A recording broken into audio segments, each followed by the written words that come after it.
Senator Bato. Sayang. Yeah, Mr. and Mrs. Diskaya, Wala ko kaabot.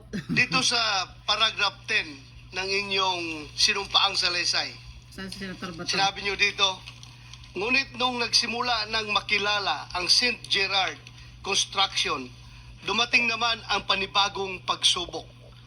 Ang pagkakaalam ko yung pagsubok ay these are trials, challenges, Yeah. kahirapan. Pero dumating ang panibagong pagsubok.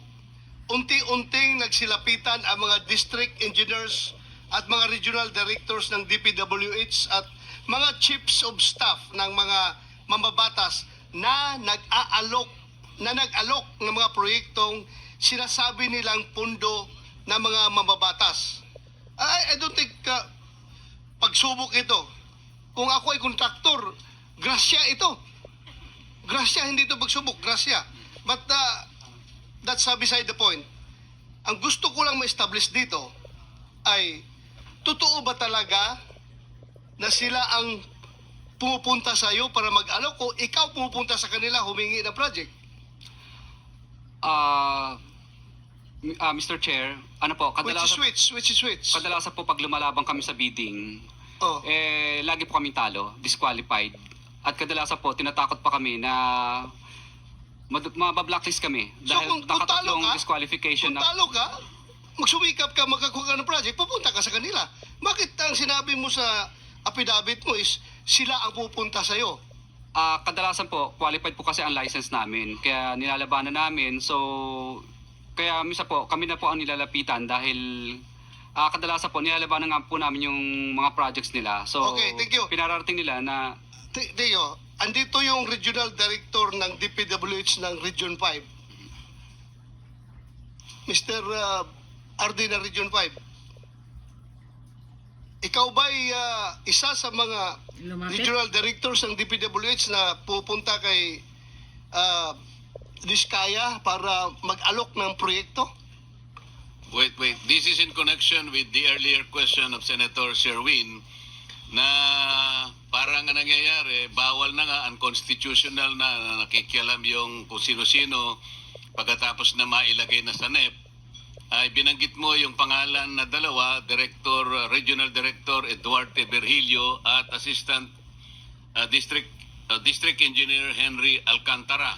Yes. So kailangang malinawan po ito kung sino ang nakikialam sa pag-execute po ng project pagkatapos ito ay mailagay na po sa batas. Continue. RD of DPWH sa Region 5. Mr. Chair, can Yes, sir. you answer the question? Yes, sir. Good afternoon po, Mr. Chair. I would like to say that I do not know exactly the exact address or location of the office address of St. Gerald. I never went to that office. And I categorically say that those allegations mentioned by Mr. Diskaya, I did not receive those percentage. So that's all, sir. But I know Be sure, you are under... Yes. Nakapag-out ka na ba? Yes, Di ba? tapos na, sir. Tapos na. So, dinay mo na tumatanggap ka ng SOP from the Diskayas? Yes, Sa mga project I na doon? deny that, sir. I deny that. And for my memory, I awarded to him last year one project, and that's a road project. And for current year, I think I awarded him one flood control project. That's all, sir. Flood control. Yes, sir. Okay. Si Alcantara. Before that, you want to reply to the statement of the regional director? Kasi nasa paragraph 22, binanggit mo ang kanyang pangalan, unang-una siya. Ang mga porsyentong ito, 25% ay ipinipilit sa amin bilang karaniwang kalakaran nila na wala akong kakayahang tanggihan. Binanggit mo si Regional Director Eduardo Berhilio ng DPWH Region 4 o Region 6. Tinatanggi niya. What do you say?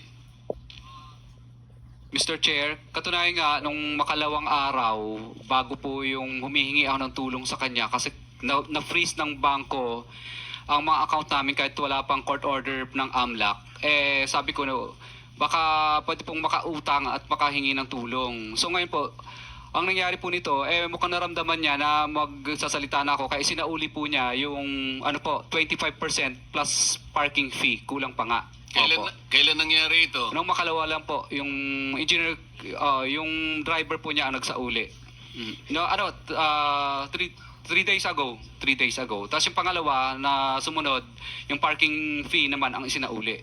Mr. Chair, totoo ba, Mr. Chair, pasagutin natin si Arde kung totoo. Ano, sinauli mo? Ay! Sadya ni. Pindutin mo, pindutin.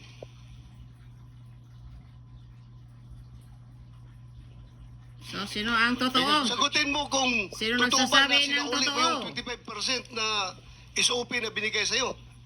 No, I did not return any money to him. So it's your word against their word.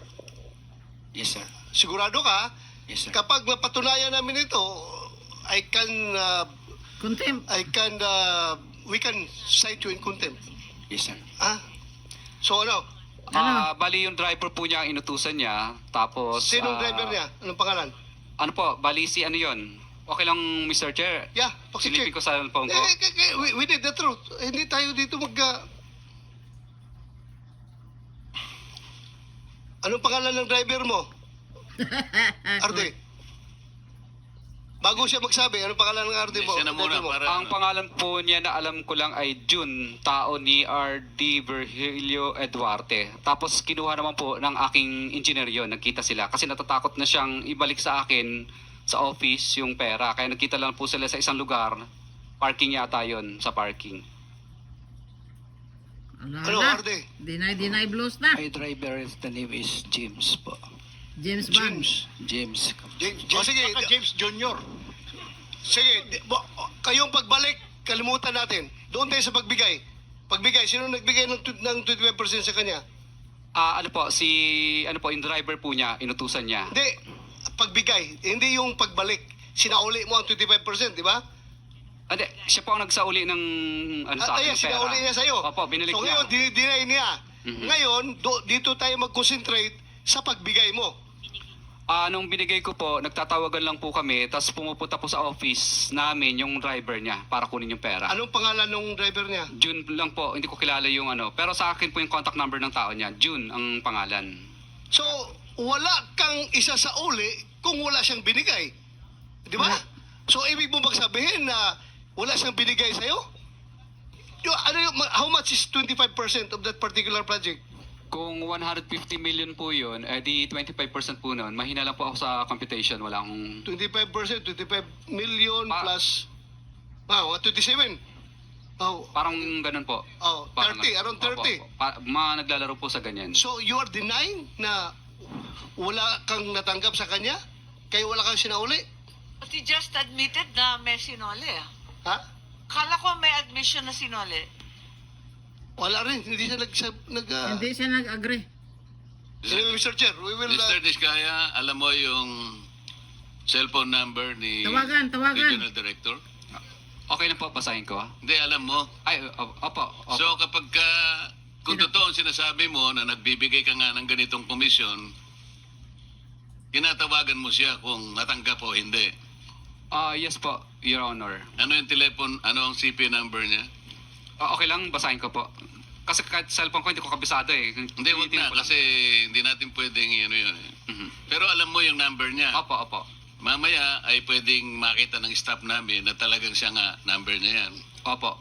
Thank you. May mga text messages ba kayo, Mr. Chair, ni engineer? Ano na po, May Viber lang. exchange of, may messages kayo sa Viber. Meron po, pero syempre nag-disappear po yun eh. Ano nga mga messages doon sa Viber? Ano mga sinasabi? Pero kadalasan po, Mr. Chair, is ano lang po, tawagan talaga. Tawagan.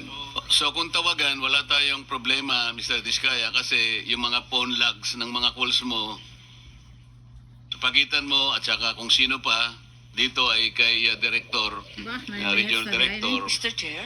mako-coordinate natin dyan sa telco at saka yung NTC. Makukuha po natin yung record.